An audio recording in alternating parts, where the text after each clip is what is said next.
I think it was a very fair summary of, Harry's present state of mind. I believe, and what I've heard from friends of his, is that he is very happy in California. I mean, look, he's not even 40, and he's about to be 40. He's living in the most beautiful place, mountain, sea, the sun always shines.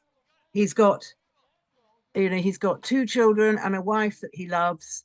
I mean, what more could he want? That's what we don't quite know. What more does he want? And I don't think Harry knows. Um, I don't think he does miss England. I think he's had enough of England. I think he hasn't been there long enough yet to uh, become unsettled by it. I think, though, that a time will come when he just yearns for the sort of green grass of home, if you like. But I don't think that time has come. And I think he's got a lot of challenges ahead. But I'm not sure that he knows what they are. And I'm sure that we don't know what they are. I think probably they've just lost touch with him. And they don't know who he is now. That's that. He doesn't seem like the person that everybody used to know, the fun-loving, sporty, um, sort of semi-hellraiser that Harry used to be, is no more. And he's now into therapy and wellness and changing the world, or trying to. And I don't think this is the man that they knew. So obviously that they lose touch with him. I think it usually is to do with the more powerful of a couple. And I get the feeling that she is the stronger partner in this marriage. American women very often are. And I think she is the stronger partner. And she is probably guiding Harry. I very much feel the hand of Meghan on most of the things that Harry does. I think that Harry and his father will certainly mend their relationship. I don't think Harry and his brother will, but I think that Harry and his father will, because most parents would not want to have an estranged child, because it's a worry. It's constantly a worry. I'm sure that King Charles has got many other things to worry about, but it will be, let's say, a niggle that he's not really on sort of the closest of terms with Harry. We don't know if they speak or not. We just don't know that. But they're definitely not on close terms. So, and that would be worrying. It would be a worry to him when he's got time to think about it. I really don't think the family are very keen on Harry at all. I think that they feel very protective of the king and the queen, and they feel very protective of the Prince and Princess of Wales, who are Harry's main targets.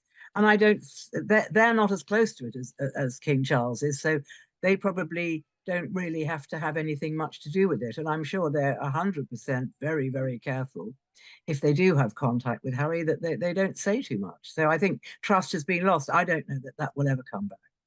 I think, obviously, the Princess Royal, we've seen her, she is a bit of a peacemaker, although she doesn't seem like it, but it seems to me that she is a bit of a peacemaker, and she would certainly put out the hand of friendship to Harry, as we've seen, when she's been photographed with him, over the last couple of years. I think that, obviously,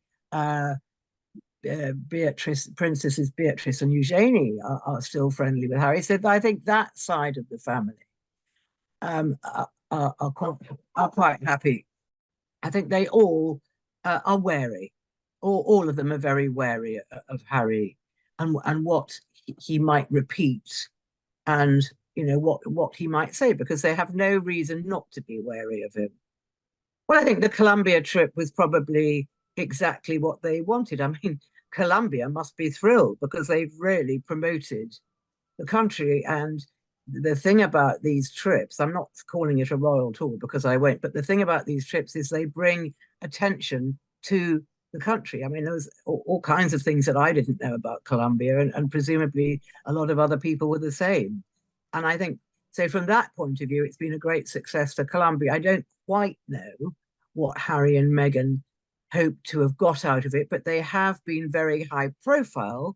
So that in turn will improve their business standing, in their dealings in the States. The fact that whatever they do, uh, creates enormous publicity. I think that is a very positive for their business dealings. Netflix like that, that they're um, all the things that they are doing rely on them bringing a lot of publicity to it, and this trip has proven that they can do that.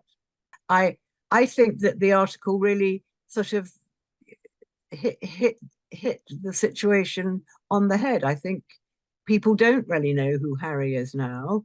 Um, they There's no reason to suppose he isn't happy in California. Who wouldn't be? A young man of 40, he's still a young man. Why would he not be happy there? It is a land of opportunity for him. And uh, what has he got here? He's got the royal family and all the responsibilities that go with it, which he wanted to remove himself from. So I see no reason why Harry isn't happy.